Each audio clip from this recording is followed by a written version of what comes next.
Bueno, buenos días a todos y todas. Esta es la línea de políticas dinámicas socioambientales que hace parte de la Facultad de Estudios Políticos Internacionales y Urbanos de la Universidad del Rosario, y es una línea que tiene ya en funcionamiento, no, si no estoy mal, más o menos 3 años, y que congrega a profesores e investigadores de la facultad que trabajan desde muy diferentes ángulos y perspectivas temas ambientales en relación con política, pues entendida en términos muy amplios. Entonces, digamos, hay acercamientos desde economía, geografía, antropología, historia, un poco las disciplinas que también están presentes en la facultad. Y la dinámica que hemos tenido a lo largo del tiempo es presentaciones que son, bien sea de parte de los investigadores o profesores de la facultad o en coautoría con autores externos, como es este caso, y que también hemos buscado con el tiempo convocar a estudiantes, a doctorales de maestría, de pregrado, dentro y fuera de la universidad. Entonces, bueno, eso tendría que decir sobre la línea en términos generales.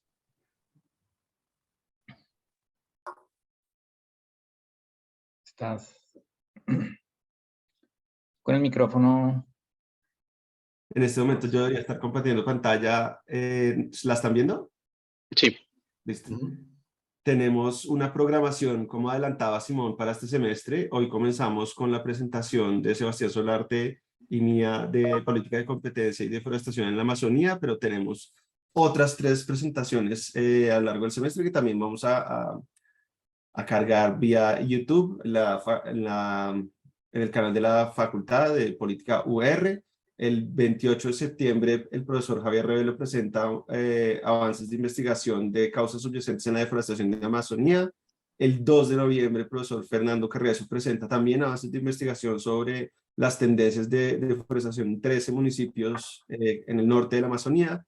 Y por último, el 30 de noviembre, la profesora Natalie Jiménez, con otras personas que ella va a generar una discusión en torno a las ventajas y desventajas del acuerdo de Escazú. Entonces, bueno, estas charlas pues ocurren, como pueden ver ustedes, más o menos una vez al mes, 4 veces al semestre. Y además de los profesores, de las profesores, investigadores, investigadoras de la facultad, pues luego si otras personas, otros investigadores quieren presentar en la línea, pues pueden escribirnos y pueden contactarnos. Bueno, entonces yo voy a agarrar la palabra precisamente porque hoy Sebastián Solarte y yo vamos a presentar un documento que venimos trabajando hace un tiempo. Que ustedes ya veían un título en el cronograma, pero voy a usar las diapositivas para mostrarles de qué se trata. ¿Puede el derecho a la competencia contribuir a salvar la Amazonía? Esa es, digamos, como la pregunta que nos estamos haciendo con Sebastián sobre qué rol tiene, si es que tiene algún rol, la política de competencia para mitigar la deforestación. Entonces, Sebastián, me gustaría que tú mismo, si quieres, te presentaras y luego me presento yo. Entonces, bienvenido a bordo. Claro que sí. Muchas gracias, Juan David. Hola a todos, todas. Mi nombre es Sebastián Solarte Caicedo. Actualmente soy estudiante de doctorado en la Universidad de California, Los Ángeles, en un programa sobre ambiente y sostenibilidad, donde estoy principalmente mirando temas de acceso a la energía en Colombia y mirando de qué forma las políticas de acceso a la energía, los programas de acceso a la energía pueden ser construidos de tal forma que se logre maximizar el bienestar para las comunidades que reciben el acceso a la energía. Antes de eso estuve trabajando en Colombia principalmente en políticas públicas de energía y sostenibilidad, el Banco Interamericano de Desarrollo, con el gobierno también. Hice mi maestría de Economía Aplicada en la Universidad de los Andes y soy abogado de la Universidad Javeriana. También dicté clase unos años antes de venir aquí a empezar mi doctorado. Genial. Bueno, y yo trabajo con Sebastián este documento. Soy profesor asociado de la Facultad de Estudios Internacionales Políticos y Urbanos de la Universidad del Rosario. Y bueno, vamos a contarles por qué es que investigamos este tema. Pues la pregunta de investigación para arrancar es: ¿cuál es el rol de las políticas de competencia frente a la deforestación en la Amazonía? hicimos un caso de estudio comparativo de 5 países: Brasil, Bolivia, Colombia, Ecuador y Perú. Ustedes saben que la Amazonía comprende otros países, pero nosotros, digamos, básicamente nos interesamos en países que ya tuvieran una política y una legislación de competencia no solo vigente, sino que fuera implementada activamente. Y eso pues nos sacaba a algunos países como Venezuela, en donde no se implementa realmente la política de competencia hace muchos años, por razones políticas y económicas. Y la razón por la que nos interesó este tema es porque en otras regiones del mundo se está discutiendo sobre cómo la política de competencia puede contribuir con algunos objetivos ambientales, o cómo la política de competencia en ocasiones puede ser lo contrario, puede ser una piedra en el zapato para adelantar diferentes iniciativas ambientales. Entonces con Sebastián en algún momento dijimos, bueno, uno de los mayores retos ambientales que tiene Latinoamérica, sin duda, es la deforestación en la Amazonía. Pues esa debería ser una prueba de fuego, por así decirlo, para saber si la política de competencia tiene o no tiene un rol, si aporta o por el contrario es una piedra en el zapato para diferentes iniciativas que pudieran buscar desde lo público o desde lo privado detener o mitigar por lo menos la deforestación en la Amazonía. Entonces, estas discusiones han ocurrido particularmente en Europa, en el marco de la Unión Europea, en Holanda, en Grecia, por citar solo algunos países en donde se han tomado en serio esta idea de que la política de competencia puede contribuir o puede ser un obstáculo para lo que ellos llaman el Pacto Verde, el Green Deal de la Unión Europea. Rápidamente, yo no espero que quienes estén acá sean expertos en política o derecho a la competencia, entonces rápidamente les voy a decir de qué se trata eso, y luego ya pasamos con Sebastián a hablar puntualmente del tema de Amazonía y el reto en la Amazonía. Cuando hablo de política y ley de competencia, me estoy refiriendo a un conjunto de instrumentos que utilizan los gobiernos para garantizar que los mercados sean competitivos, para garantizar que los mercados, las empresas que tienen monopolio, posición de dominio, no abusen de esa posición de dominio o de ese monopolio, o que, por ejemplo, las empresas que sean competidoras no lleguen a acuerdos de cartel, por ejemplo, para aumentar precios, de esa manera pues afectando a los consumidores. Entonces, a grandes rasgos, de eso se trata las políticas y las legislaciones de competencia, es buscar que el mercado funcione en términos, digamos, de precios, cantidades, calidades y demás. Entonces, luego voy a explicar un poco más cómo se concreta ese tema en nuestro asunto, pero le doy la palabra a Sebastián para que explique de qué se trata, digamos, el reto que estamos enfrentando en la Amazonía. Perfecto, gracias, Juan David. Nosotros quisimos empezar haciendo una pequeña contextualización sobre el desafío que enfrenta ahorita la Amazonía, porque, como decía Juan David, estas discusiones sobre políticas de competencia verdes se han dado en contextos muy distintos al contexto colombiano, al contexto suramericano, y nosotros antes de empezar a mirar cómo aplicar esa teoría aquí, o esa nueva línea en Colombia, queríamos entender pues, cuál es la problemática que se está dando acá. Entonces, en la siguiente diapositiva, Juan David, podemos ver, pues, seguramente es información que ya la gran mayoría de ustedes conoce, pues, Amazonía ocupa alrededor del 40% del continente, más de 5 millones de kilómetros cuadrados, hace presencia en 8 países de Sudamérica más la Guyana Francesa. Es, digamos, aquí podemos hablar del ecosistema del Amazonas como uno solo, pero es una colección de más de 50 ecosistemas acuáticos, terrestres. Entonces, digamos, tiene características muy distintas dada su extensión. Pero se suelen mirar como un único objeto de estudio por las similitudes socioculturales e históricas que tiene la región, al punto que pues ya se habla mucho de la nación amazónica, la nación del Amazonas como objeto de estudio. Y pues aquí, digamos, creo que ya ustedes también lo tienen seguramente muy claro, es el Amazonas, digamos, la razón por la que ahorita se habla mucho del Amazonas es por las características si pues podemos poner ahí las características de este ecosistema, pues donde está más o menos el 25% de la biodiversidad del país, es fuente de recursos hídricos para toda la región. Aproximadamente 20% del agua dulce viene ahí de esta región. Ahorita ya en la siguiente diapositiva que mostraba Juan David se puede ver pues todo la importancia hidrológica y todo ese ciclo de lo que se llaman los ríos aéreos o los ríos voladores, de cómo el agua que viene entrando por el océano Atlántico termina convirtiéndose en agua dulce en el continente, reciclando buena parte de la humedad del bosque, de la selva, al punto que en ecosistemas como la cuenca del Río de la Plata, pues el agua que viene del Amazonas representa casi el 70%, lo cual es un porcentaje muy alto para una cuenca de la que depende pues un porcentaje muy importante de las personas que habitan pues el continente sudamericano, y adicionalmente es un ecosistema que tiene una importancia muy grande en temas de captura de carbono, y eso realmente es una de las razones por las que en este momento, en los últimos años, se ha vuelto a hablar muchísimo del tema de la deforestación. Nosotros sabemos que pues, los temas ambientales, los problemas ambientales que está afrontando el planeta son inmensos y muy variados, pero en este momento la agenda del cambio climático es la agenda que por lo menos está teniendo más minutos en los noticieros, y en esa medida todo lo que tenga que ver con cambio climático está siendo más discutido, y eso le pasa un poco a los fenómenos de la deforestación, fenómenos que vienen existiendo desde hace siglos, pero dada su relación con pues, la importancia del Amazonas para la captura de emisiones de CO2 y la regulación climática, pues es un tema del que se ha estado hablando mucho más en los últimos años, por lo menos a nivel de política pública internacional. Pero hay que entender que el Amazonas no es únicamente eso, una serie de ecosistemas desconectados de los asentamientos humanos. De hecho, esa fue una forma de estudiar el Amazonas que durante muchísimo tiempo le hizo mucho daño a la región, entender el Amazonas únicamente como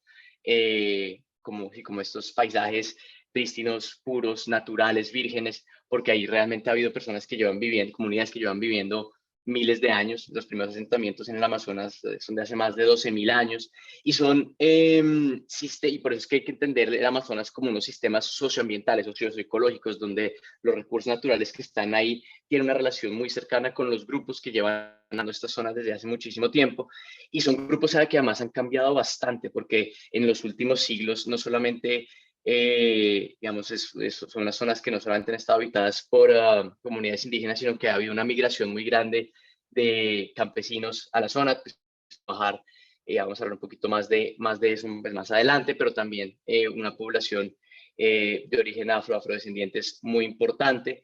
Y bueno, ahí es donde nosotros entonces nos quisimos enfocar en la deforestación como el problema que queríamos abordar. Nosotros dijimos, si queremos entender si la política de competencia tiene un rol acá, pues pensémoslo frente al mayor problema ambiental que enfrentamos nosotros en un país como Colombia, que es la deforestación. Y si lo vamos a hacer así, pues extendámoslo a la región, pues porque no podemos entender el problema del Amazonas en Colombia de una manera aislada frente al resto de la región. Y lo que queremos hacer nosotros en este trabajo es entender las causas de la deforestación perspectiva económica, para entenderlos como cadenas de suministro, como mercados, entender si la política de competencia tiene un rol ahí. Y solamente para contextualizar esta pregunta de la deforestación, ustedes pueden ver aquí que la deforestación está principalmente ubicada en la parte sur-sureste del Amazonas, lo que se llama como el cinturón de la deforestación, pero está presente tanto en esa zona como en los demás países también, y ya vamos a ver un poco más adelante de qué forma se relaciona esto con las diferentes actividades económicas que se dan en el Amazonas. Es importante aquí entender que, pues, según las estimaciones más recientes, entre el 17 y el 18% de la selva amazónica ya ha sido deforestada. Eso es un porcentaje muy alto. Los modelos que tratan de entender las implicaciones de la deforestación hacia futuro estiman que si nosotros superamos el 20% de deforestación y nos ubicamos entre un porcentaje entre el 20 y el 25%, vamos a pasar un punto de inflexión en el que el Amazonas va a cambiar sus características como ecosistemas, va a cambiar la manera como estos ecosistemas se comportan, y vamos a entrar en una serie de ciclos de retroalimentaciones en las que diferentes procesos van a ir cambiando de una forma cada vez más rápida, nos va a sacar del equilibrio en el que este ecosistema lleva estando durante muchísimos siglos hacia un nuevo equilibrio, pero es un equilibrio que puede tener implicaciones muy complejas. A nivel local, la deforestación, pues cuando uno tala árboles, pues ustedes seguramente también lo conocen muy bien. Esos árboles se quedan ahí, esperan a que se sequen, se prenden, pues, digamos, se prende fuego a esos ecosistemas para poder quitar esa biomasa y que la tierra quede disponible para ser trabajada. Y en la medida en que estos árboles salen y queda la tierra libre, digámoslo así, eso tiene implicaciones a nivel local porque aumenta la temperatura de estas zonas, disminuye la humedad en estas zonas, cae también la cantidad de precipitación que se presenta, lo cual genera un mayor riesgo para incendios, que a su vez se materializa en nuevos incendios, que genera otra vez este ciclo. Y el problema de pasar estos puntos de inflexión es que estos ciclos se van a volver cada vez más frecuentes y cada vez más incontrolables, lo que va a llevar a una transformación sistemática pues, del Amazonas. Y eso, pues, además de los efectos locales, pues va a tener unos efectos también en materia pues, regional, por lo que contábamos de la importancia de la regulación hídrica del Amazonas para la región, y a nivel global por las implicaciones de perder el Amazonas como un lugar de captura de carbono tan importante. ¿Cómo llegamos hasta acá? A nosotros, entonces, entendiendo este problema, lo que nosotros quisimos hacer es entender estos mercados que ocurren en el Amazonas o que empiezan en el Amazonas, para entender el rol de nuevo que puede jugar una política como la política de competencia. Y nosotros quisimos aproximarnos a esto tal vez desde la ecología política, entendiendo la historia que nos permitió llegar hasta donde estamos acá. Y esto nos permite entender las complejidades que tienen estos mercados actualmente. De nuevo, partiendo de que estos son ecosistemas donde son paisajes que ya han sido transformados, son paisajes que históricamente han tenido comunidades que habitan en ellos, que los transforman, son paisajes que tienen una relación muy cercana con las comunidades que allí habitan. Y por lo tanto nunca han sido paisajes vírgenes, prístinos, que desafortunadamente fue el discurso que se empezó a mover muy fuertemente cuando empezaron a llegar los exploradores europeos hace ya unos siglos. En paralelo en Europa estaba moviéndose muy fuerte todo el naturalismo, de la ilustración, y eso llevó a que ellos llegando acá, las expediciones botánicas empezaron a ver el Amazonas como una fuente de recursos naturales que estaban listos para ser aprovechados principalmente pues, por las mentes europeas que tenían unos conocimientos, ellos creían, más avanzados, desaprovechando, y entonces empezó a mover una idea de que el Amazonas era eso, era una tierra de nadie, llena de recursos, que estaba lista para ser apropiada y aprovechada y explotada, principalmente por los europeos.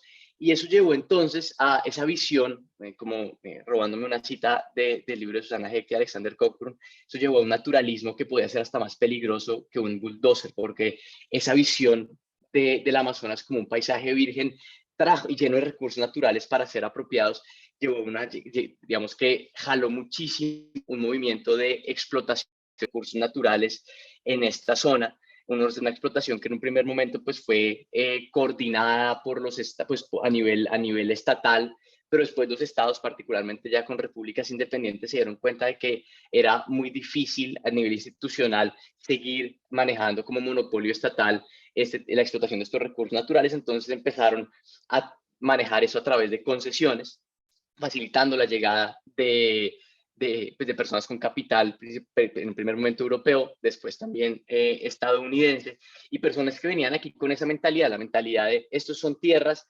de nadie, llenas de recursos naturales que nosotros podemos llegar y empezar a explotar de una forma mucho más masiva. Y eso llevó a lo que se llama, traduciéndola, digamos, con la traducción de la palabra commodity, los recursos naturales, las materias primas que ven en el Amazonas, a la comodificación del Amazonas. Ver el Amazonas entonces como una fuente inagotable de recursos naturales.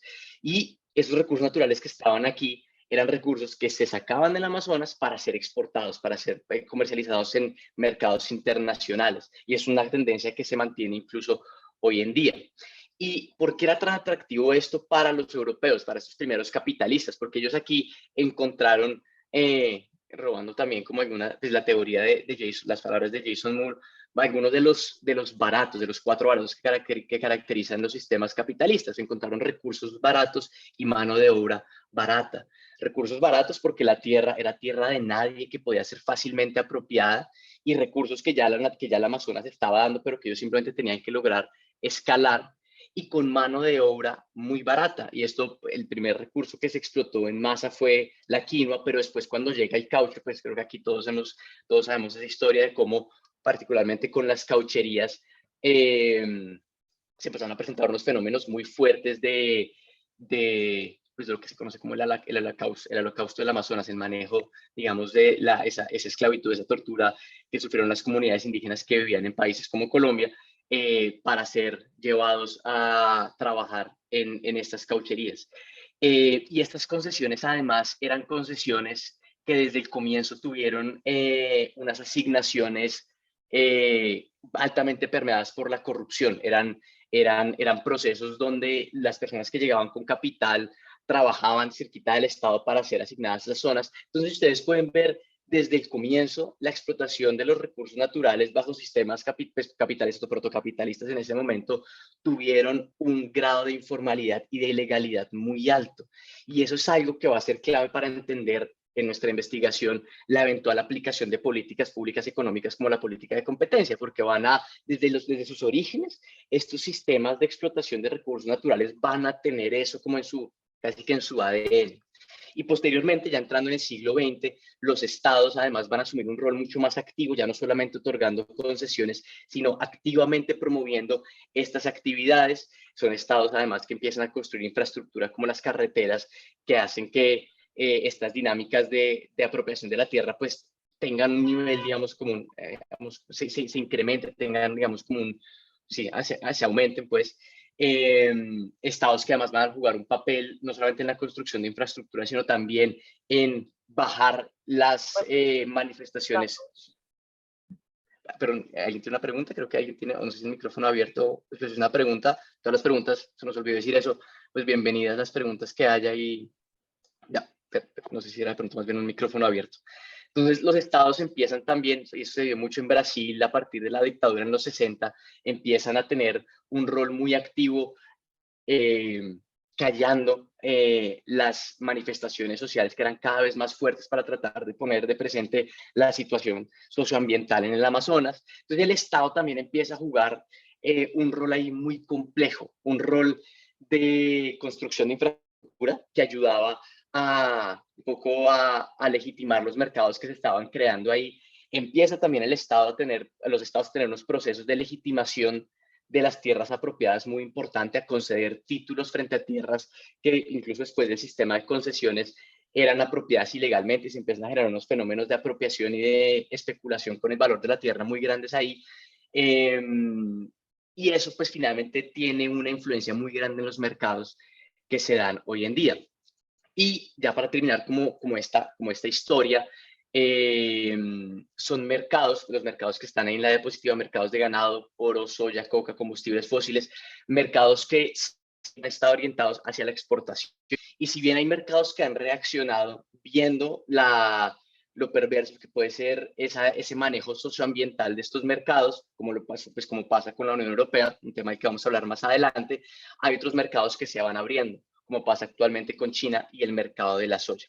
Entonces, entendiendo esa como la influencia histórica, como esa parte de la ecología política de estos mercados, podemos ver que son mercados que tienen unas características, podemos pasar a la siguiente diapositiva, unas características que son muy particulares, unos mercados que, si ustedes ven, de entrada son diferentes tipos de mercados, y dependiendo de los mercados que tenemos, vamos a tener una ubicación en la geografía del Amazonas muy distinta. Entonces, por ejemplo, solo por ver aquí un ejemplo, si nosotros vamos a hablar de la minería, vamos a hablar que eso es muy importante en el macizo guayanés y en la parte sureste del Amazonas, pero si queremos entender el tema de los combustibles fósiles, la explotación de gas, por ejemplo, nos tenemos que ir pegados a los Andes. Entonces vamos a tener que empezar a mirar las características particulares de cada uno de estos mercados para tratar de entender cómo funcionan esas cadenas de suministro, y ahí vamos a empezar a ver algunas particularidades en cada país. Pero en todo caso, vamos a ver nosotros que hay unas características comunes a todos estos mercados.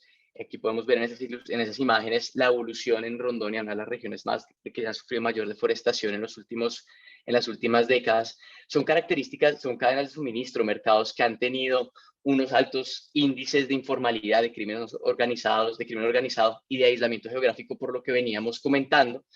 Un Estado que no está presente o que sí ha estado presente históricamente lo ha hecho muy, muy pegado a esa informalidad, a esa ilegalidad de estos mercados. En muchos casos haciendo, pues, omitiendo lo que está pasando allá y en otros momentos propiciando que sigan ocurriendo ese tipo de fenómenos. Y ya, digamos, empezando a concretar estos fenómenos de cara a nuestra investigación, mercados muy enfocados a la exportación y con unos contrastes muy grandes entre la cadena aguas arriba y aguas abajo. Y eso lo podemos ver muy claramente con un ejemplo. Por ejemplo, si nos ponemos a mirar el tema de la carne, nosotros podemos ver que hay los diferentes eslabones de la cadena van a tener diferentes características. La forma como funciona esto muy rápidamente, porque igual lo vamos a hablar más adelante, es que cuando ya nosotros tumbamos el bosque para por ejemplo, poner vacas en un predio del que yo me estoy apropiando, pues ese predio deforestado en el que yo introduzco, pues, mis animales, para marcar ahí cierto como propiedad sobre la zona, tiene un carácter de ilegalidad en ese primer momento, de informalidad en ese primer momento.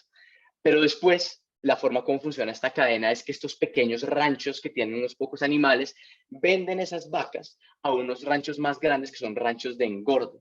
Y estos ranchos de engorde recogen los animales, son como agregadores de oferta, llegan ahí, estos animales los engordan, los terminan digamos, de crecer los animales ahí para ser vendidos después a unos comercializadores que ya son empresas multinacionales gigantescas, que son las que benefician, pues matan los animales y los procesan de tal forma que ya pueden venderle el éxito o a los éxitos del planeta la carne que ellas venden en sus supermercados.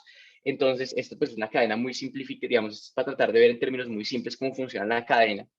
Una cadena que tiene entonces de nuevo un origen en unos predios deforestados, un origen informal, pero que en la medida en que va avanzando, se va limpiando, se va lavando un poco ese origen informal al punto que termina llegando al éxito, una carne que ustedes compran y que es una carne que se ve como una carne pues legítima. Pues yo estoy comprando carne en un supermercado, yo lo último que pienso es que es una carne de origen informal. Entonces, si nosotros queremos entender, incluso si desde la política pública, más allá de la política de competencia, se quiere entender cómo abordar estos mercados, hay que entender que estas cadenas todas funcionan así. Tal vez con excepción de la coca, todas tienen una cadena que tiene origen asociado a la deforestación y por lo tanto un origen ilegal, unos primeros pasos en esas cadenas que son informales, pero que en algún momento hay un punto de quiebre en el que esas cadenas se formalizan y entran a mercados legales, a mercados formales. Con el oro, por ejemplo, pasa algo muy parecido. Tal vez hay otros fenómenos de la deforestación, como puede ser la explotación de combustibles fósiles o como puede ser no sé, por ejemplo, las centrales hidroeléctricas que tienen, digamos, están un poco al margen de esto, pero los commodities, los recursos naturales como el oro, la soya o la carne van a tener estos procesos en los que inician de forma informal y poco a poco se va lavando, digámoslo así, para terminar en mercados legales, que eso es una característica bien interesante de analizar. Y entendiendo eso, entonces, ¿para dónde vamos? Y ya con esto le doy la palabra a Juan David. Es un problema que puede ser analizado desde muchas perspectivas. Uno podría analizarlo, como lo han hecho muchos países, como un problema de acción colectiva global, viendo esto como un problema de bienes comunes globales, teoría de Elinor Ostrom, y viendo entonces como el cuidado de nuevo, entendiendo el Amazonas por su importancia en la regulación climática, como un problema que debe ser abordado urgentemente por la crisis climática. Entonces ustedes vieron que en la COP26 en Glasgow, 140 países se pusieron de acuerdo para frenar la deforestación a 2030. Esto seguramente no va a pasar de eso, de una declaración. Entonces hay que empezar a los esfuerzos nacionales o subnacionales alrededor de estos temas. Y al mirar lo que cada país puede hacer, nosotros nos encontramos con una región cuyas constituciones nacionales en su gran mayoría protegen las economías de mercado, protegen la libre empresa, la iniciativa privada, la libre competencia, pero que al mismo tiempo protegen de una forma muy fuerte el medio ambiente. Algunas constituciones como la nuestra inician con un discurso muy antropocentrista, la protección al medio ambiente porque yo como ser humano tengo derecho a un medio ambiente sano, pero poco a poco una transición hacia un discurso mucho más ecocentrista, como pasa en la Constitución del Ecuador, donde, pues mucho más reciente además, donde la naturaleza por sí misma tiene unos derechos.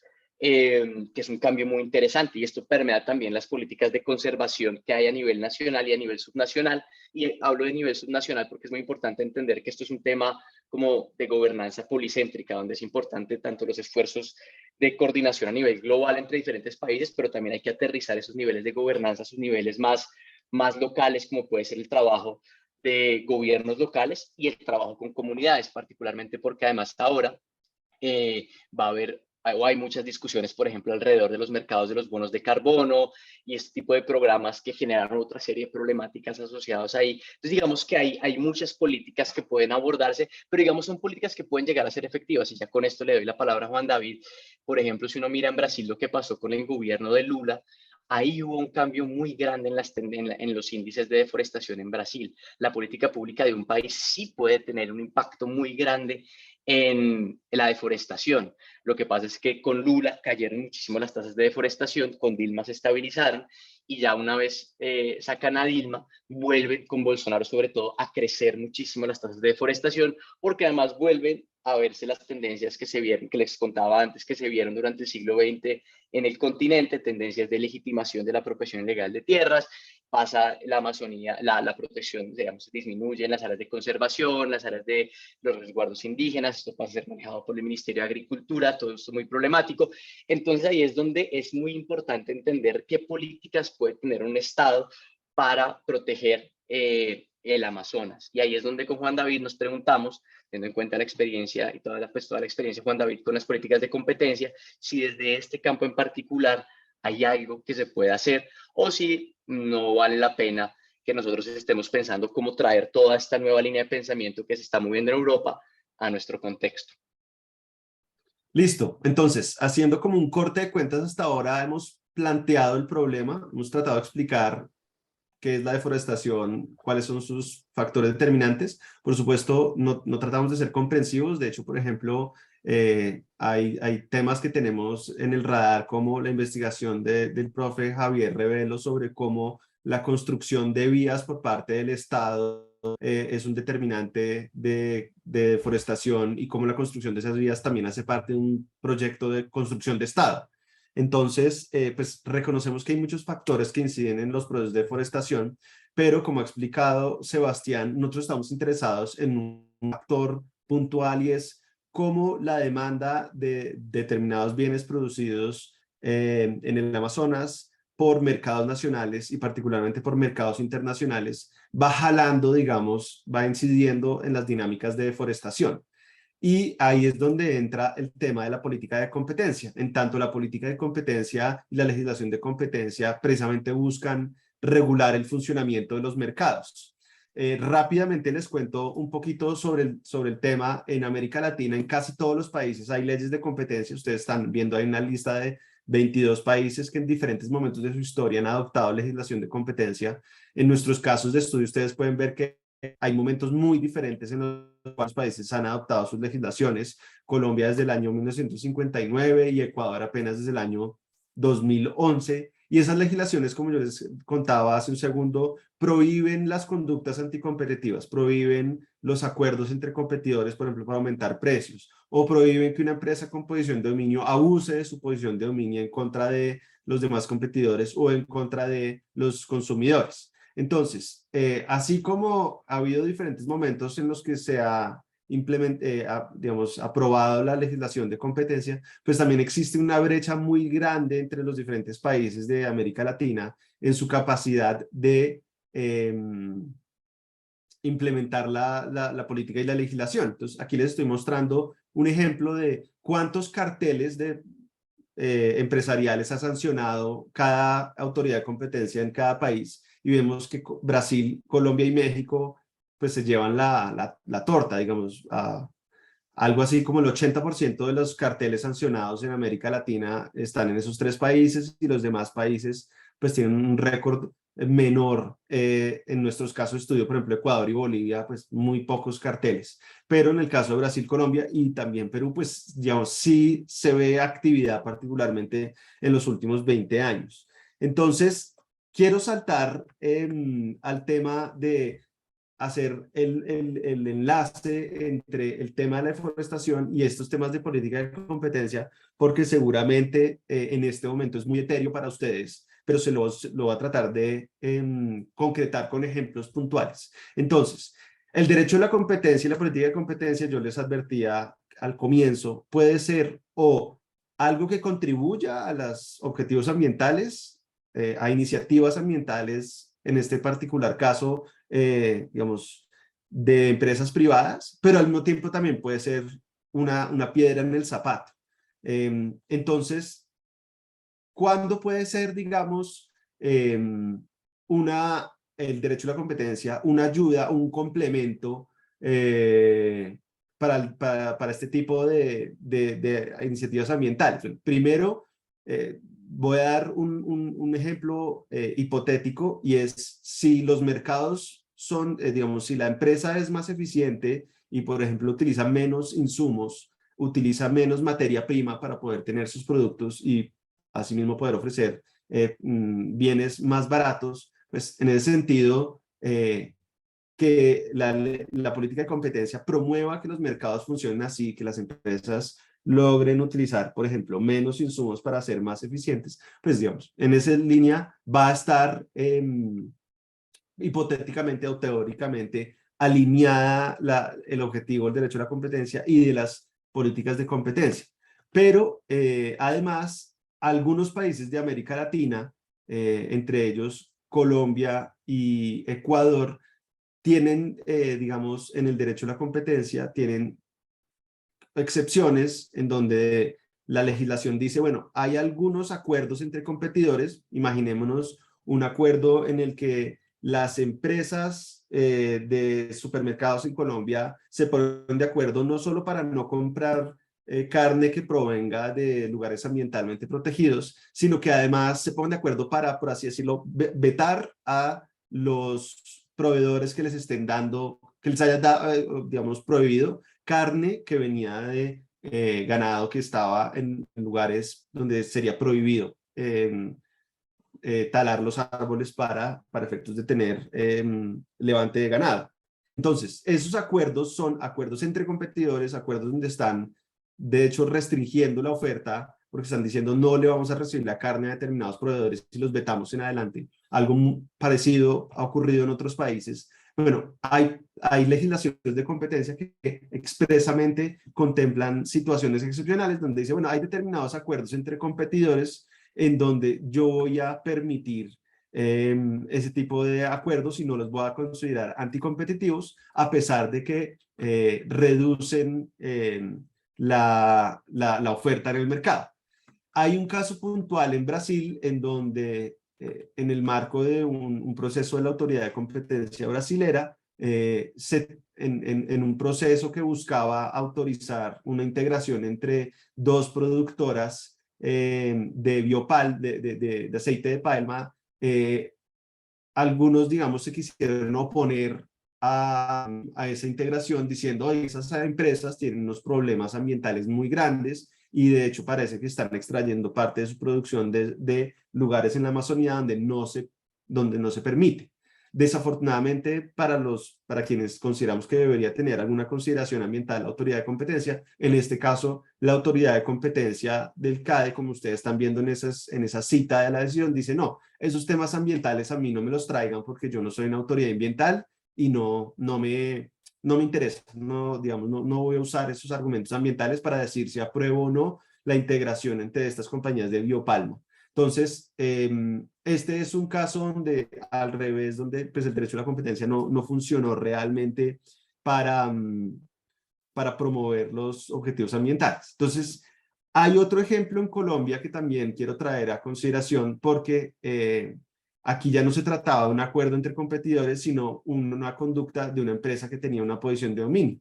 Concretamente, se trata de la empresa de acueducto y alcantarillado de Bogotá, que no tiene nada que ver con el Amazonas y la deforestación directamente, pero tiene que ver con un caso ambiental y me permite como ilustrar cómo el derecho a la competencia puede o no ser una piedra en el zapato, como les decía, para iniciativas ambientales. Entonces, este es un caso de venta en agua en bloque. Entonces, ustedes se acuerdan cuando Gustavo Petro fue alcalde de Bogotá, quiso, siendo él parte de la junta directiva de la empresa de acueducto de Bogotá, digamos, limitar la venta de agua en bloque que hacía la empresa de acueducto a otras empresas que operaban en municipios aledaños a Bogotá. La idea detrás de esto de la alcaldía de Petro era limitar la urbanización de la sabana de Bogotá. Digamos, el argumento de ellos es que esta venta de agua en bloque por parte de la empresa de acueducto de Bogotá es la que está permitiendo que se urbanicen lugares que nosotros consideramos que no debería urbanizarse por razones ambientales. Ahí como ustedes están viendo, hay unas citas de declaraciones que hizo Gustavo Petro cuando era alcalde en el año 2012. Entonces, voy a leer, decía, no vender agua en bloque en la sabana de Bogotá tiene un objetivo fundamental, no solamente de corto plazo, sino de tipo urbanístico, de cambio de modelo de urbanización, es decir, cuidar nuestra agua, después de hacer una gobernanza de las casas de agua de la sabana de Bogotá, precisamente para poder soportar lo que hasta ahora no ha sucedido, pero que nos lo pronostican, y es que el peor cambio climático no es la oleada invernal, sino la sequía. Y después dice Petro, el primer logro alrededor de la meta de la Bogotá humana en enfrentar el cambio climático fue la suspensión de la venta de agua en bloque a los constructores particulares en la sabana de Bogotá. Entonces, ¿qué pasaba? Que las empresas que se vieran afectadas porque dejaron de recibir esa agua en bloque o no la recibieron de la misma calidad que antes hacían, porque digamos, el acueducto instaló unas válvulas que limitaba el flujo del agua.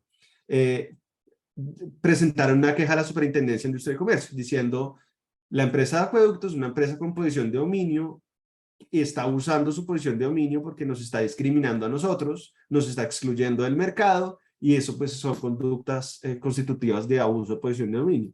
Y en efecto la Superintendencia de Industria y Comercio en febrero del año 2018 sancionó a la empresa de acueducto de Bogotá, sancionó también a Gustavo Petro como directivo de la empresa y digamos, en pocas palabras, ahí está la cita, en pocas palabras, lo que dice la decisión de la superintendencia es, vea, el hecho de que la empresa de acueducto de Bogotá tuviera una política corporativa de eliminar la venta de agua en bloque y que hayan argumentado que eso podía tener algún efecto positivo para asuntos ambientales, no significa que la empresa de acueductos, siendo una empresa que tiene posición de dominio, pueda restringir la libre competencia como quiera. Y la superintendencia, pues, digamos, concluye que a pesar de los argumentos que tenían que ver con el medio ambiente, la empresa de acueducto de agua de Bogotá, pues, había violado la legislación de competencia. Entonces, este es un ejemplo en el que efectivamente el derecho a la competencia, si uno ha aceptado los argumentos del alcalde Petro, de la empresa de acueducto, en el sentido de que realmente esta era una política empresarial que buscaba, pues, empresarial raya, digamos, distrital también, en la medida que es una empresa pública, que buscaba, digamos, conservar el agua y hacer un mejor uso del agua por razones ambientales y digamos, de desarrollo urbano. Pues la superintendencia dijo, no, usted no puede hacer esto, usted violó la ley, lo sancionó y le prohibió que volviera a hacer.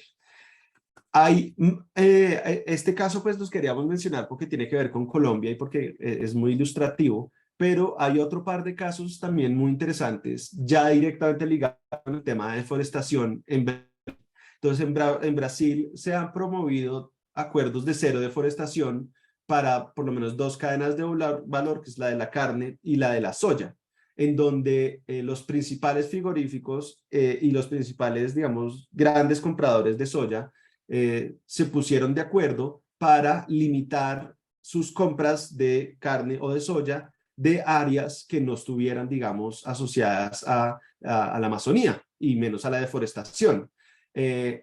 Detrás de esto, pues hay una razón económica muy puntual y era que la Unión Europea ya había amenazado con que iba a dejar de recibir carne y soya de Brasil si la carne y la soya no venía con un control de dónde provenía el Amazonas, de dónde provenía esta carne o la soya, y pues evitar que viniera de los Amazonas. Desafortunadamente, pues lo que se ha visto es que a pesar de que la Unión Europea se ha mantenido en esa línea, incluso lo ha endurecido un poco eso, al parecer algunos de los grandes frigoríficos de Brasil no están cumpliendo con eso, en gran medida porque pues tienen otros mercados. Entonces en el mercado chino no les están pidiendo, digamos, esta trazabilidad de dónde viene la carne. Y en el caso de la soya hay un caso aún más ligado con esos temas de los que estamos hablando de política de competencia, porque la Asociación de Productores de Soya, APROSOYA, en noviembre del 2019 públicamente anunció que pues, no solo consideraba que esa política, digamos, de los compradores, de los grandes compradores de silla que luego exportan a Europa debía acabarse, sino que además iban a denunciar a esas empresas ante la Autoridad de Competencia Brasilera, el CADE, por considerar que estaban, digamos, boicoteándolos y que era un acuerdo entre competidores ilegal, un acuerdo anticompetitivo. Esa amenaza no se concretó finalmente. Nosotros hicimos el seguimiento a ver si de pronto el caso había prosperado o no, pero al parecer, digamos, la Autoridad de Competencia Brasilera pues no adelantó ninguna investigación, seguramente solo fue una amenaza, pero nuevamente es una ilustración de cómo el derecho de la competencia puede ser una piedra en el zapato para las iniciativas, ya hemos visto, tanto privadas como públicas relacionadas con temas ambientales y en este caso puntual relacionado con la deforestación. Entonces ya con esto cerramos, ya sabemos que llevamos mucho tiempo, cerramos rápidamente con nuestras conclusiones. Entonces te paso la palabra, Sebastián. Perfecto, Juan David, muchas gracias. Digamos, nosotros tenemos 4 conclusiones y muy rápidamente. Lo primero, como estaba mencionando ahorita Juan David, el derecho a la competencia, la política de competencia, pues en principio no ha sido un obstáculo, pero en parte es porque todavía no hemos visto todavía discusiones como la que plantea Juan David ahorita al final sobre la soya, en la que realmente nos tengamos que enfrentar a un caso relevante desde el punto de vista de política de competencia y que involucre estas dinámicas de mercado que ocurren en la Amazonía.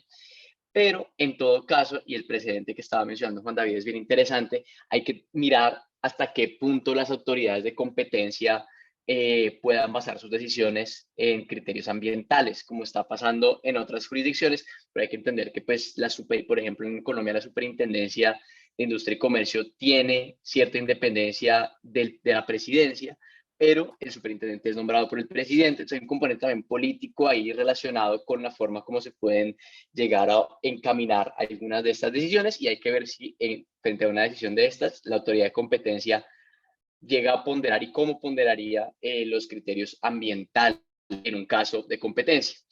Y la razón por la que puede haber pocos casos es porque tal vez una de las grandes conclusiones es que estas dinámicas de mercado que estamos analizando nosotros tienen un componente muy grande de informalidad y de ilegalidad en unas geografías en las que hay una presencia muy débil del Estado.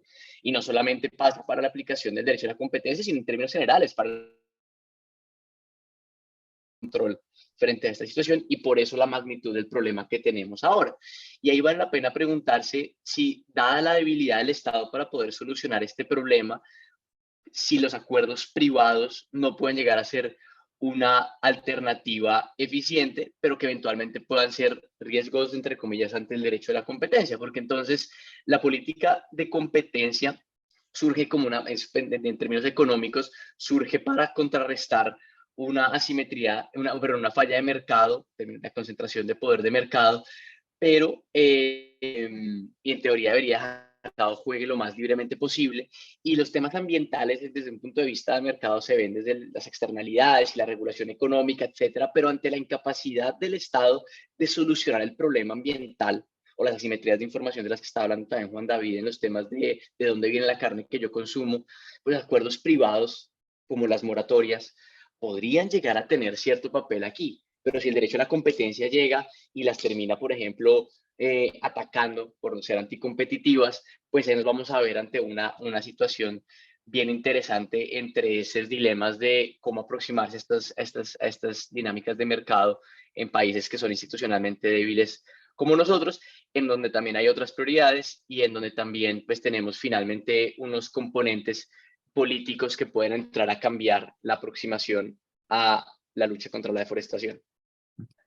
Bueno, nosotros no quisimos a propósito decirles muchos casos que hayan ocurrido por fuera de América Latina, pero en Estados Unidos y en Europa sí ha habido muchos casos en donde el derecho a la competencia ha sido lo uno o lo otro, o una piedra en el zapato o algo que ha tratado de apoyar, digamos, a iniciativas ambientales. Entonces, por ejemplo, en Estados Unidos, durante el gobierno de Trump a través del Departamento de Justicia trató de perseguir a las empresas productoras de automóviles en California que hicieron, digamos, tenían unos acuerdos para disminuir o digamos, limitar digamos, el CO2 producido por sus automóviles. Y el gobierno Trump quiso perseguir eso como un acuerdo anticompetitivo, que en últimas además estaba asociado a una regulación de California. Luego, con el cambio de gobierno y el cambio de quienes estaban en el Departamento de Justicia, pues eso cambió por otra parte. En Europa también ha habido casos del derecho a la competencia como una piedra en el zapato. Entonces, por ejemplo, discúlpenme que ya no me recuerdo, pero pudo haber sido Holanda, en donde hubo una legislación que establecía que las productoras de electricidad a base de carbón debían apagarse en determinado plazo, imaginémonos al 2030. Y entonces las empresas, sabiendo a dónde iba todo, dijeron, oiga, no nos esperemos hasta el 2030, acordemos un plazo, digamos, desfasar, sacar, digamos, del sistema eléctrico nuestra producción más rápidamente y salimos del mercado. Y ese acuerdo fue investigado por la autoridad holandesa e incluso sancionaron a las empresas. Dijeron, ¿ustedes por qué están restringiendo la capacidad de electricidad que viene del carbón? O sea, hay una regulación, pero eso está en el 2030, no ya. Ustedes no se pueden poner de acuerdo para hacer esto. Y todo eso generó una gran discusión en Holanda sobre el derecho a la competencia como una piedra en el zapato y llevó a algo más positivo, por así decirlo, y es que hubiera una discusión sobre cómo había que hacer ciertas reformas para que el derecho a la competencia no se interpusiera en estos objetivos ambientales. Entonces, hemos visto pocos casos en América Latina, nosotros tratamos de contarles algunos casos, pero esta discusión realmente ha ocurrido mucho en la práctica en otras jurisdicciones y nosotros por eso quisimos como traer esta discusión de, bueno, ¿qué pasa si trasladamos esta discusión? Lo que encontramos es que no se puede como hacer copy-paste de las discusiones que hay en Europa o en Estados Unidos sobre cómo usar o no la política de competencia para objetivos ambientales, por una razón que vimos en el tipo de mercados que hay en el Amazonas, y es que son mercados en donde comienza con un alto grado de informalidad, a veces incluso ilegalidad, y la cadena de valor luego se va como formalizando y legalizando. Los casos en Europa y en no tienen nada que ver con cadenas ni formales ni legales, son por el contrario altamente formalizadas. Y lo que ocurre con mercados altamente formalizados es que pues, la legislación les importa, no solo la legislación ambiental o de impuestos a laboral, sino la de competencia. En Colombia o en países de la Amazonas, pues, ¿qué le va a importar a las personas o a las empresas que hacen parte de las primeras etapas de la cadena de valor, la política o la ley de competencia? Pues muy poco. Quizás a los que están al final de la cadena, los supermercados, por así decirlo, de pronto eso sí les interesa, pero hay una limitación muy grande en trasladar las narrativas de lo que está pasando en Europa y Norteamérica a nuestro contexto. Y luego pues hay unas preguntas que creo que vamos a dejar para después, y es digamos, ¿qué agenda regulatoria podría generar esta discusión en América Latina? ¿Necesitamos más excepciones a la ley de competencia? Por ejemplo, en Austria hay una reciente ley que incluyó una legislación, una excepción expresa para que pueda haber acuerdos entre competidores cuando esos acuerdos se traduzcan, digamos, en objetivos ambientales puntuales. Otra pregunta que uno puede hacerse es, bueno, pero ¿por qué estamos dejando que las empresas se autorregulen en cuanto a qué tipo de bienes y servicios ofrecen en el mercado? ¿Por qué no debería haber una vía más fuerte para regular la cadena de valor y para asegurarse de que, por ejemplo, el supermercado simple y llanamente no puede haber, digamos, carne que en últimas venga del Amazonas, o que los productores de muebles no puedan usar madera que provenga del Amazonas y que nos vendan los muebles, y así sucesivamente? quizás parte de la discusión es de pronto la política de competencia es una política muy endeble y no es un buen instrumento de política en la legislación de competencia y hay que pensar quizás en otras vías. Entonces, con esto creo que ya duramos un montón de tiempo y les agradecemos su tiempo y además su paciencia porque sabemos que este tema que tocamos hoy puede que sea exótico y diferente de los que normalmente se tratan de deforestación, pero bueno, nosotros queríamos acercarnos a un espacio académico donde precisamente prevaleciera el enfoque ambiental, porque esto ya lo hemos presentado en otros eventos en donde hay expertos en derecho a la competencia, no en temas ambientales, pero esta es la primera vez que nos acercamos a un evento en el que traemos este asunto a un foro ambiental. Entonces, muchas gracias, voy a dejar de presentar. Y por aquí ya veo que Lorena tiene la mano levantada hace un rato. Entonces, si quieres, Lorena, arranca tú con tu primera pregunta. Hola, buenos días, gracias. Sí, les tengo una pregunta. Digamos que yo llevo haciendo un trabajo ya de varios años de temas de deforestación en la Amazonía y una de las cosas, digamos, que más he visto es en el Caquetá. En el Caquetá los niveles de deforestación son supremamente altos y pues si uno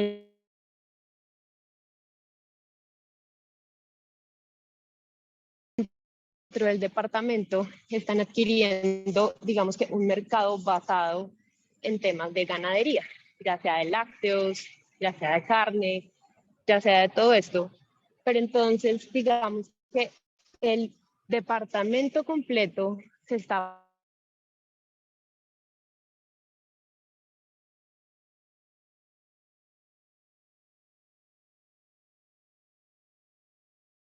en el Caquetá.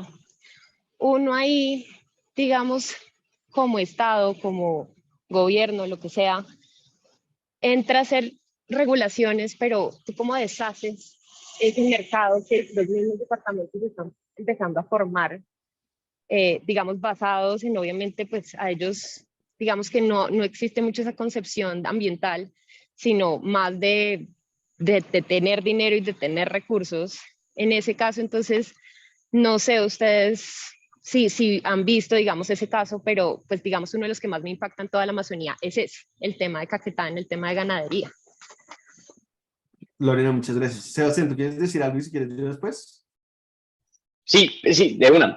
Lorena, buenísima esa pregunta. Y es una pregunta muy, muy interesante porque uno de los temas que nosotros tenemos que tener súper claros cuando hablamos del Amazonas es precisamente que estamos hablando de sistemas socioambientales, donde nosotros tenemos personas que están viviendo allá, personas que llevan haciendo una vida desde hace décadas, desde hace siglos, o más bien, personas que han llegado a vivir en el Amazonas, además las comunidades indígenas que ya vivían allá, personas que han llegado a una migración muy grande de campesinos, por ejemplo, a quienes los estados en diferentes momentos les han dado incentivos para que se desplacen hacia ciertas zonas para participar en estas actividades económicas.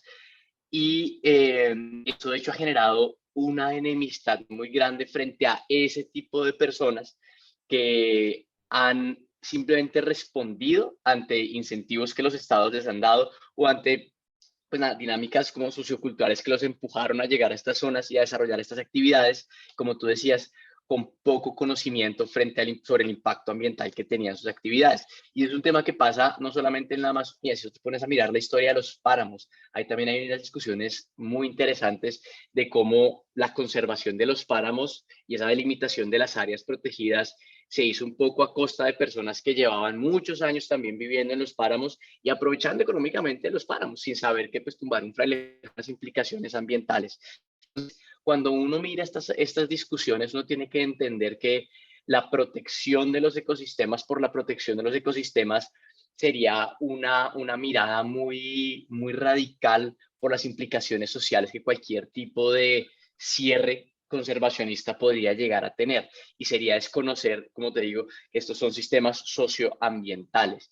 ¿Hacia dónde tiene que migrar la política pública? Y un poco las recomendaciones que hay en la materia son recomendaciones que tratan de mover estos sistemas hacia unos sistemas que le permitan a la gente seguir encontrando esquemas de producción pero mucho más sostenibles. Y por eso es que se está moviendo ahorita fuertemente toda la agenda de la bioeconomía para tratar de mostrar que hay formas en las que las comunidades pueden seguir subsistiendo, pueden seguir aprovechando económicamente los recursos que se encuentran o que se pueden dar en el Amazonas, pero con un menor impacto ambiental. Y es verdad que esto va a tener una serie, digamos, una cosa es cuando uno dice en un espacio como estos que hay que migrar hacia estos esquemas de bioeconomía, pero es verdad que para poder hacerlo uno tiene que empezar a desmontar los esquemas que son esquemas que ya existen, donde ya hay unos costos hundidos, donde hay unas personas que han hecho una serie de inversiones y donde hay gente que ya está acostumbrada a ver en eso un modo de subsistencia. Entonces el desafío definitivamente no es fácil,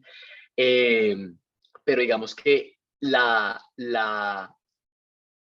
única forma como uno puede tratar de revertir los efectos de lo que está pasando es tratando de migrar a esos esquemas mucho más sostenibles. Y por eso es que buena parte de los esfuerzos que tiene que hacer el Estado o los estados es promover esquemas de reforestación, porque en buena parte de los territorios deforestados o degradados hay lugar todavía a volver a reforestar o volver a rescatar salvar un poco esos ecosistemas, introduciendo esquemas más sostenibles de producción, pero definitivamente van a ser procesos muy complejos, muy complejos frente a comunidades que ya tienen un modo de vida que han venido construyendo desde hace mucho tiempo y en parte como reacción a otras políticas públicas, a otros incentivos que tuvieron ellos en su momento.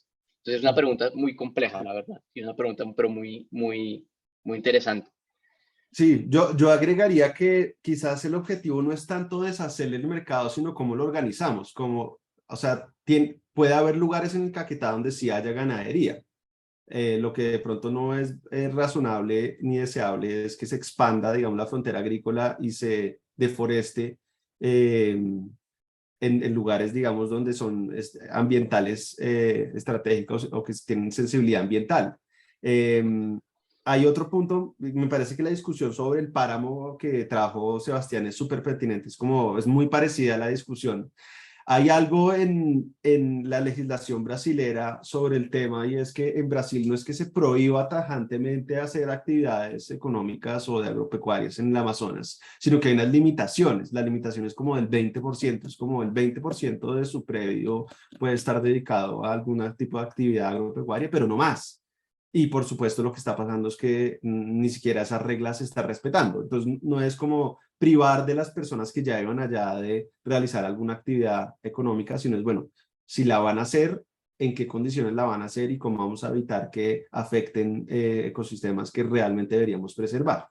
Pero está buenísima la pregunta, Lorena. Sobre eso, solo para complementar un punto, tal vez para aclarar un poco lo que yo estaba diciendo, usted tiene toda la razón. Entonces, por ejemplo, mira, Lorena, hay muchos casos muy interesantes de esquemas que migran hacia esquemas agroforestales, donde tú puedes encontrar formas sostenibles de hacer ganadería. Yo estoy completamente de acuerdo en lo que plantea Juan David. En ningún momento acabar con ese mercado y entonces que todo el mundo empiece a sembrar cacao, por poner cualquier ejemplo, es tratar de volver ese mercado mucho más acorde con pues, estándares más sostenibles de producción, y los esquemas de ganadería sostenible, los sistemas agroforestales se están empezando a mover muchísimo en nuestro país y en la región, precisamente por reconocer que ya hay unos mercados que están funcionando, unas comunidades que tienen esos esquemas de subsistencia, y que simplemente no es llegar y terminarlos, sino tratar de modificarlos para que se vayan como mucho más en línea con lo que se debe hacer.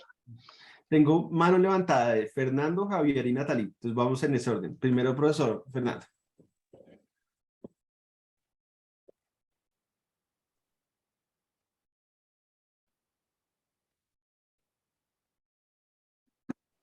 Me imagino que está desmuteando el profesor Fernando.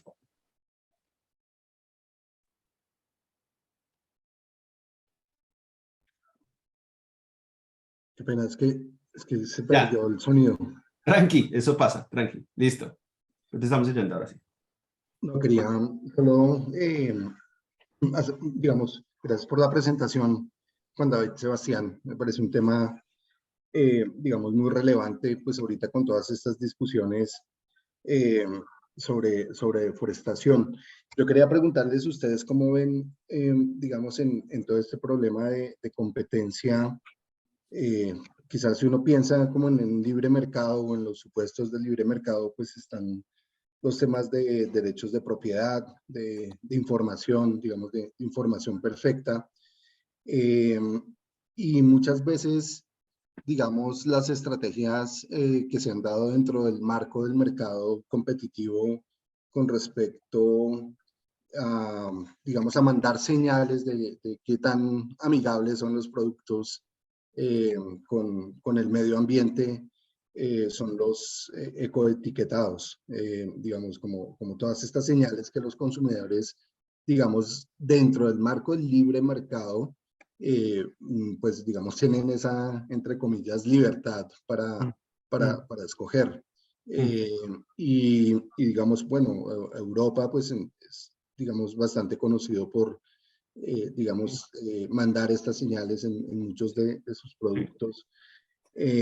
Entonces, ¿ustedes cómo ven, digamos, eh, digamos, iniciativas más voluntarias, pero que están dentro del marco de mercado, de la competencia, y que le apuntan pues también a, digamos, a través del mecanismo de precios, de tener un premium de precios a partir de, digamos, como de este tipo de sellos ecológicos, llamémoslos así, internalizar pues todas estas externalidades ambientales, vía precios y señales, digamos, Sí. dando señales?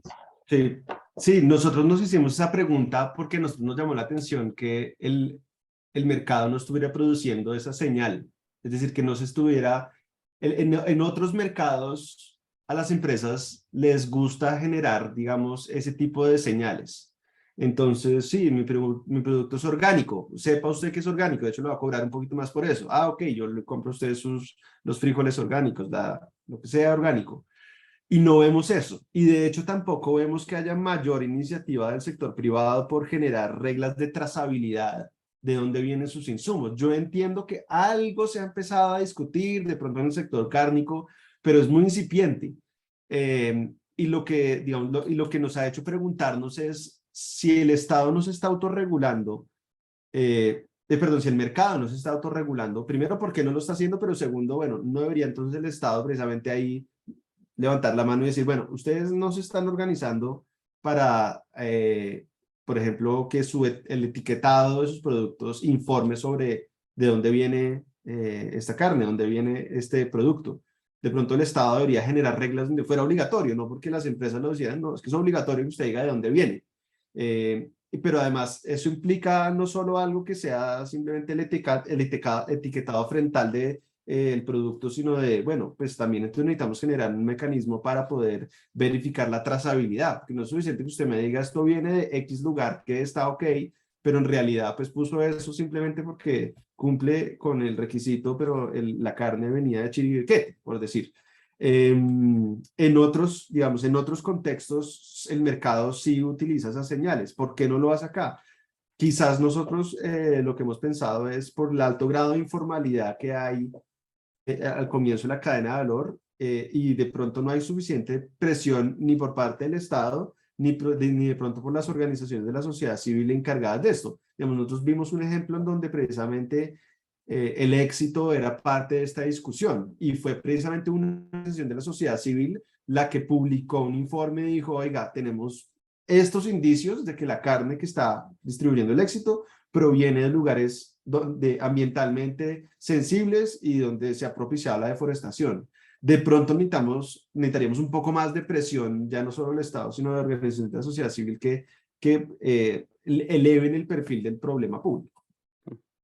Sobre eso, solo para complementar lo que dice Juan David, porque es un tema de hecho, el etiquetado definitivamente es una de las propuestas que están ahí, están en la mesa para mirar el tema.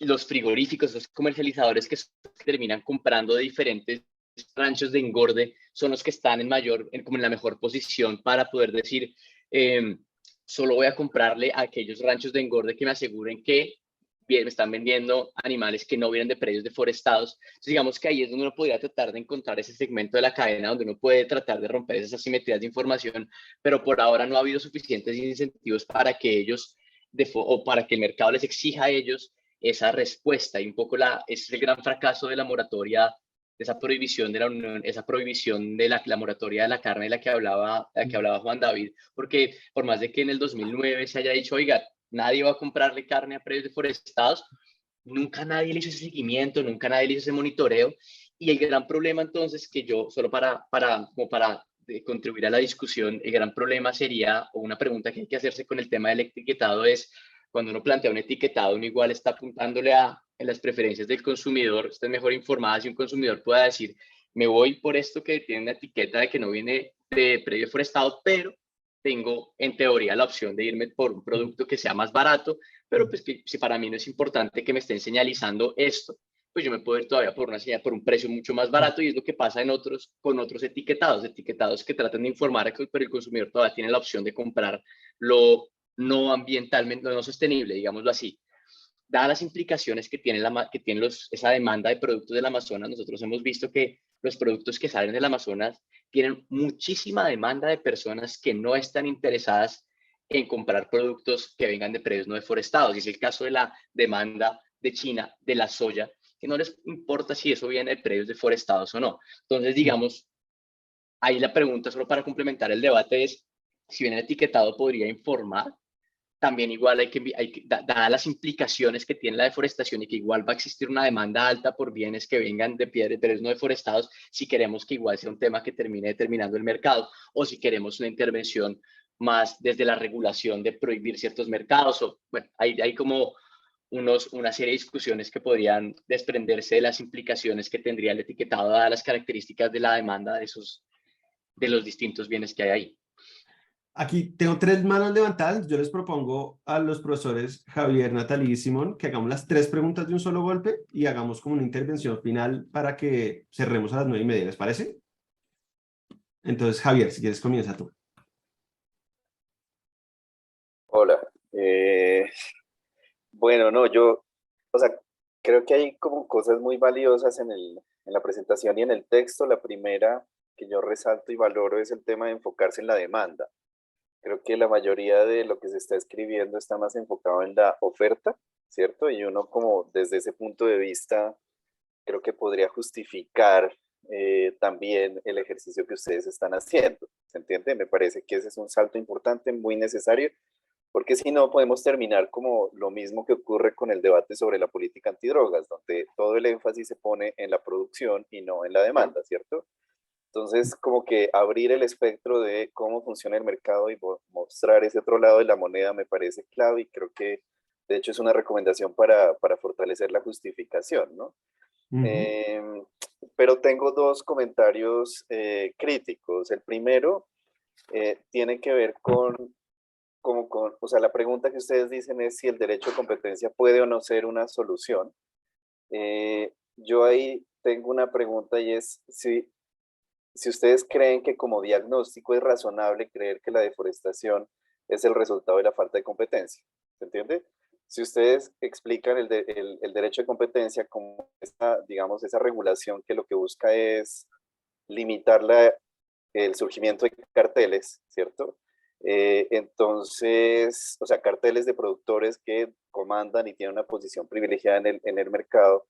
Mi pregunta para ustedes es si como diagnóstico tiene sentido proponer que la deforestación es el resultado de la falta de competencia, ¿se entiende? De la existencia de esos carteles que tienen una posición privilegiada en el mercado, porque no lo vi tan claro, ¿se entiende? Es decir, creo que antes de la pregunta hay una pregunta previa que tiene que ver con el diagnóstico, que me parecería clave como escucharlos un poco sobre esa lógica, ¿no? Porque yo a veces, como bien decía Sebastián al final, como los ejemplos de competencia que presentan son más en realidad prohibiciones a la competencia, ¿sí? Es decir, la moratoria es una prohibición a la competencia, entonces yo no entendía muy bien cómo eso es garantizar la competencia como solución. Quizás sea porque pienso las cosas como con otros marcos, no alcanzo a entender bien el mensaje. Y el segundo comentario crítico tiene que ver con el tema del Estado, la debilidad estatal, la ilegalidad, ¿cierto? Mi comentario crítico ahí es tratar de comprender, o sea, que detrás de la debilidad está la formación, ¿sí? buena parte de los que estudian capacidad estatal siempre llegan a una pregunta antecedente, que es la pregunta por la formación del Estado.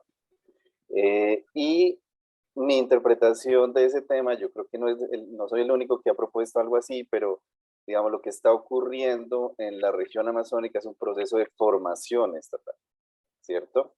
Y entonces por eso me gusta más el lenguaje de informalidad que el de ilegalidad, ¿cierto? Pero también reconociendo que ese proceso, o sea que se está formando el Estado y además de que se está formando el Estado, se está formando el mercado, ¿sí? Es decir, es un avance del mercado hacia la región. Entonces uno tiene que hacerse la pregunta, ¿cómo organizar un mercado que se está formando? ¿Cierto? Porque digamos como que la lógica le diría a uno, no, primero se forma, después se organiza, ¿cierto? Pero entonces en el proceso de primero formarse antes de organizarse, pues viene todo el debate de qué implica la formación, ¿sí? Y la formación del mercado en una zona como estas, pues ha implicado la transformación del paisaje, ¿cierto? Y la formación del Estado en una zona de estas ha dependido de la formación del mercado, digamos, ¿sí? Entonces, es decir, creo que hay unas preguntas antecedentes a todo el andamiaje que están presentando, pero, o sea, quizás sean formas muy distintas de acercarnos al fenómeno, pero quería como dejárselas como comentario y escuchar un poco su reacción. Buenísimo, muchas gracias. Seguimos con otras preguntas y al final hacemos un último cierre. Entonces, profesora Natalie. Hola, bueno, muchas gracias. También como aportando allí, creo que es muy indispensable reconocer esas formas en las cuales las mismas personas en los territorios están, por ejemplo, buscando recuperar los suelos, ¿cierto? Hacer todo ese ejercicio desde una ética del cuidado, más allá que de una economía. ¿Para qué vamos a sembrar 10.000 árboles si en realidad los suelos están tan deteriorados que los podemos sembrar, pero van a prosperar muy pocos? Entonces hay iniciativas acá en el sur amazónico colombiano, donde se está apostando precisamente es a reparar, ¿sí? Más allá que a reforestar masivamente, sino a reparar progresivamente los suelos, por ejemplo, dentro de prácticas vernáculas que se han venido cuidando, ¿sí? Por parte de comunidades campesinas e indígenas, por ejemplo, acá en el Putumayo, y que sin duda, como decían en algún momento, ni siquiera piensan en el derecho a la competencia ni en la política de la competencia, están pensando desde esa ética del cuidado, ¿sí? Entonces, pueden pensar desde arriba o desde donde sea cómo regular, cómo minimizar, bueno, etcétera, pero ellos en su cotidianidad, dentro de sus hábitos saludables de vida, dentro de ese enfoque agroecológico, ¿sí? Que contempla, por ejemplo, la ganadería de manera sostenible y sistemas agroalimentarios sostenibles, están todos los días haciendo la labor, ¿sí? Con o sin Estado. Bueno, la mayoría no quisiera tener Estado porque han tomado malas decisiones alrededor de ese cuidado de la vida en el territorio. Y entonces mi aporte allí es, ojalá tuvieran esa visión desde ese cuidado, porque desde ese cuidado puntual de las personas que están allí, porque siempre se identifica ese campesino que por el dinero o el contrato pues rompe el bosque, ¿cierto? Y vende, pues entra dentro de esa lógica economicista, pero y esa otra realidad está como invisibilizada. Esto por un lado, y respecto también a los sellos de calidad o sellos de confianza, que acá en los mercados campesinos los trabajamos bastante, esas economías propias, consumidor, un poco haciéndole eco a Fernando, muy cercana. Entonces, la responsabilidad del consumidor allí no es solo tener la información en una etiqueta, es poder tener la posibilidad de acercarse directamente a ese productor sin una intermediación irresponsable que en la mayoría de casos, ¿no? Rompe la cadena de valor o lo que mencionaban con lo de los cárnicos. y disponer o propiciar espacios de encuentro directo con ese productor, pues son apuestas que existen dentro de lo local y que, por ejemplo, la Red Nacional de Agricultura Familiar, la RENAF, hace en muchas partes del país, ¿sí? Entonces, los sistemas participativos de garantías se vuelven las estrategias para generar sellos de confianza o sellos de calidad con los consumidores que no dependen, por ejemplo, simple y sencillamente de que INVIMA venga, haga una trazabilidad con unos criterios técnicos estandarizados, sin contexto, y les ponga un chulito al producto, ¿sí? Entonces, digamos que todas esas realidades que son muy locales, vale la pena también buscar cómo propiciar esos espacios de identificación. Gracias. A ti, muchísimas gracias. Listo, y Simón, profe Simón. Bueno, Juan David y Sebastián, muchas gracias. Y yo pues voy a ser como breve y porque ya se nos está acabando el tiempo. Y voy a volver tal vez un poquito sobre lo que dijo Javier en la segunda parte. Y es que, bueno, ustedes también dijeron que ese es un comentario del artículo, en realidad. El artículo, entiendo por lo que nos dijo Juan David, es ya prácticamente, pues digamos, está como pensado ya para presentar. Y creo que también hay de pronto las diferencias son un poco estructurales. Pero sí hay temas, digamos, que de pronto lo pueden revisar un poco en el artículo y pensando tal vez en el tipo de pares que les pueden revisar y pienso un poco como específicamente como en la relación, digamos, que establecen entre informalidad y ausencia estatal, ¿sí? El trabajo que están, digamos, citando para el contexto histórico que se les usana es un trabajo de configuración de Estado, no de ausencia de Estado, ¿sí? Digamos, desde las dinámicas de quina, caucho, promovidas por el Estado, de colonización. Ese es un trabajo que, por ejemplo, llega hasta, no sé, como hasta los 90, pero es pensando un poco que la frontera entre lo que es legal e ilegal, estatal y no estatal, es mucho más difusa a lo que se presenta, digamos. Entonces, digamos el caso, por ejemplo, de la soya en Brasil, que es una economía que en muchas partes, digamos, pensando la gran economía de la soya, no es una economía legal, ilegal, digamos, en Mato Grosso, por ejemplo, pero ha expandido la frontera o las dinámicas ilegales por la vía de la expansión de una economía legal. El comentario de Lorena es un poco similar. La gran ganadería de Caquetá originalmente no es una economía ilegal. Ha impulsado unas dinámicas de frontera ilegal por la vía, digamos, del acceso y el acaparamiento de tierras, ¿sí? Pero, digamos, el fomento a la ganadería, que es una economía, fue, digamos, surge de las políticas de colonización y de promover la economía la ganadería como una economía, digamos, esencialmente legal. Entonces, creo que parte, digamos, de lo que podrían pensar no solamente es esa frontera entre lo formal y lo informal en términos de las cadenas de producción, sino el tipo de economías que dentro de la región tienen un carácter, digamos, legal o estatal que han fomentado ciertas dinámicas digamos, de legalidad. Y eso va ligado directamente a lo que decía Javier, un poco, no tanto a la ausencia de mercado, sino la forma en que esos mercados operan, esas fronteras entre lo ilegal y lo ilegal, pues son muy porosas. Yo creo que no solo, o sea, digamos, en toda la macrorregión Amazonía se puede ver esa frontera entre lo uno y lo otro y cómo ambas cosas están muy conectadas en términos de las economías que están ahí históricamente y ahora y en el presente también. Buenísimo. Bueno, ahí entre Sebastián y yo en el chat nos tratamos como de dividir entre los dos para ser más sintéticos y aprovechar. Yo voy a agarrar este último punto que mencionaron varios de ustedes.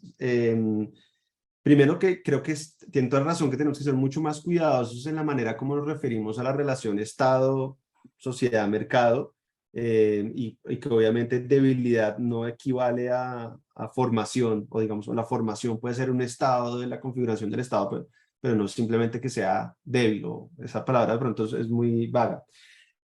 Pero yo creo que también tenemos que ser mucho más precisos en cuanto a los diferentes mercados, porque yo creo que cuando pensamos en ilegalidad, de pronto estamos pensando mucho más en el mercado, por ejemplo, de la coca, y menos en los demás mercados, y cuando estamos pensando en informalidad, estamos pensando quizás en los demás mercados, en donde en todo caso esa frontera entre qué es legal y ilegal, qué es formal, qué es informal, pues evidentemente sí es porosa, Y de pronto cuando nos acercamos a la literatura sobre qué es la informalidad, nos encontramos con que la literatura reconoce que el término es muy gaseoso, que no es fácil y no hay una sola manera de definir qué es un mercado formal y qué es un mercado informal.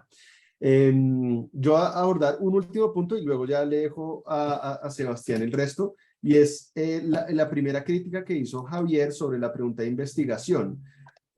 No, nosotros no encontramos como diagnóstico que la falta de competencia sea una causa de deforestación. De hecho, una de las cosas que nos cuestionábamos con Sebastián es todo lo contrario, es cómo la competencia entre las empresas, de hecho, puede ser un factor que jale aún más la deforestación. O sea, si, por ejemplo, las empresas vía competencia disminuyen precios y aumentan consumo, pues el aumento del consumo genera, lo más seguro es que también genera un aumento de uso de recursos, insumos y por lo tanto más extracción.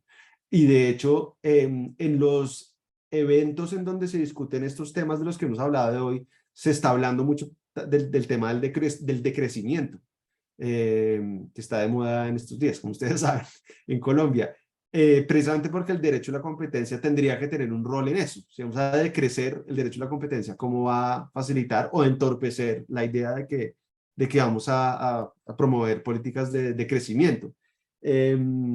Entonces, de hecho, incluso puede ser lo contrario.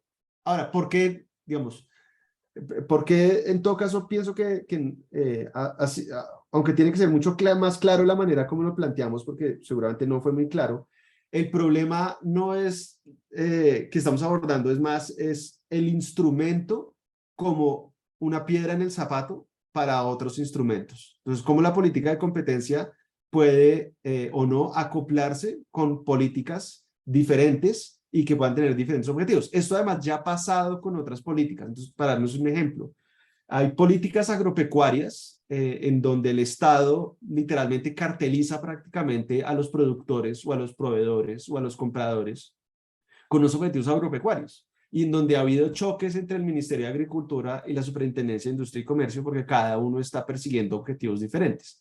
El Ministerio de Agricultura está buscando una estabilidad en el mercado con los fondos de estabilización, por ejemplo, y luego quienes participan en esos fondos de estabilización a veces como que abusan un poco del fondo y hacen más cosas que precisamente limitan la competencia, y la superintendencia está diciendo, oiga, un momento, porque no es que el Estado no pueda intervenir en la economía, pero pues en todo caso está este derecho a la libre competencia económica, que también es un derecho constitucional, entonces cuidado, no puede ser de cualquier manera. Entonces esa sería como una respuesta al comentario de Javier sobre la pregunta de investigación. Y Sebastián, te voy a dejar a ti el resto. Sí, y ya para cerrar muy rápidamente, porque sé que ya estamos en tiempo extra, yo creo que los comentarios de Javier, de Natalie, de Simón, que estaba mencionando al final, son completamente relevantes, y si uno quiere entender realmente, si uno quisiera abordar en un paper de este estilo las causas de una forma mucho más estructural, de manera mucho más estructural y con una aproximación mucho más propositiva, partiendo de lo que está hablando Natalie también de esas economías locales y esos esfuerzos a nivel local, es por ahí por donde tiene que ir el tema. Las discusiones sobre la formación de esta formación de mercado y esas soluciones desde lo local es desde donde se tienen que plantear este tipo de problemas y mirar desde la discusión del Amazonas. Y completamente al lugar los comentarios de ustedes en ese sentido, y yo creo que nosotros tenemos que dejar eso un poco más claro en el paper, porque lo que tal vez nosotros queríamos hacer con esta investigación era mirar desde el derecho a la competencia, que el derecho a la competencia ya parte de una serie de supuestos, y hay mercados que existen, con un Estado que existe, con unas dinámicas mucho más centralizadas, unas dinámicas mucho más desde arriba hacia abajo, unos mercados además, como decía Juan David, como en Europa, mucho más industrializados. Es una serie de dinámicas distintas a las dinámicas con las que se suele mirar el tema del Amazonas, y ahí es donde para nosotros fue un choque tratar de armonizar los dos temas.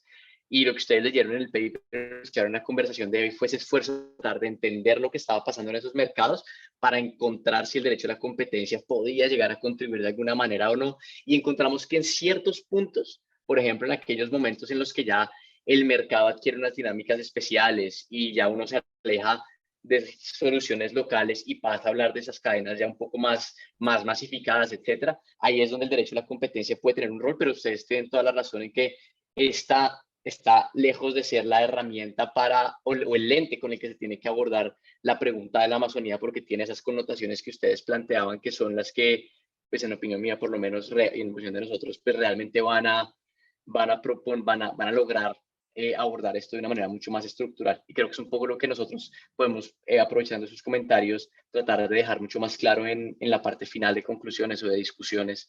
Entonces, pues les agradecemos muchísimo esos comentarios. Sí, pues quisiera cerrar agradeciéndoles primero porque nos acompañaron, porque tuvieron mucha paciencia y esto duró mucho tiempo, pero además porque todos sus comentarios, tanto los que resaltaron qué puntos podían ser resaltables por su contribución a la literatura, como las críticas, todas muy útiles, a pesar de que el paper está en su etapa final, pues nosotros precisamente estamos haciendo este ejercicio de presentarlo para terminar de hacer ajustes. Y creo que muchos de los que ustedes nos dijeron hoy, pues tenemos que sentarnos a trabajarlo con Sebastián antes de presentarlo a una revista. Entonces, de nuevo, muchísimas gracias. Quiero aprovechar para decirles que tienen una invitación para seguir hablando de deforestación en la Amazonía, porque el 28 de septiembre a las 8 de la mañana, por este mismo canal, vamos a tener al profesor Javier Revelo presentando un avance de investigación sobre causas subyacentes de la deforestación en la Amazonía. Entonces seguiremos hablando de las causas de la Amazonía y de hecho todo el semestre vamos a hablar de temas asociados con deforestación. Entonces, pues nada, seguiremos aprendiendo mucho. Muchas gracias. Gracias. Chao. Gracias. Muchas Chao, gracias. Chao, que chao. estén bien. Buen día.